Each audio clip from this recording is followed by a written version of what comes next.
Happening today, White House officials set to meet with Russia in an attempt to bring an end to the war in Ukraine. But this morning, we're learning that those negotiations will take place without Ukraine at the table. Meantime, nationwide protests are ramping up with more federal workers cut, raising safety concerns now. NBC's Alice Barr has the latest from Washington.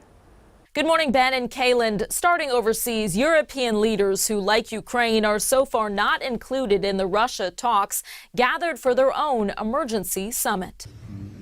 High-level talks to end Russia's war on Ukraine beginning this morning in Saudi Arabia, with Secretary of State Marco Rubio and other Trump foreign policy advisors sitting down with their Russian counterparts. For now, Ukraine is not at the table for negotiations that could trade away Russian-seized Ukrainian territory.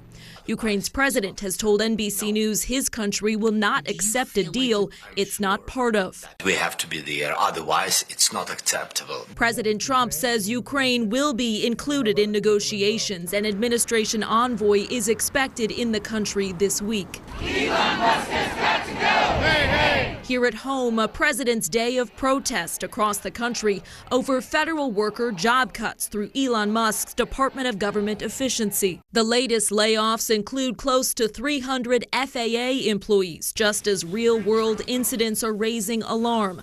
The Transportation Secretary says no air traffic controllers or critical safety staff were let go.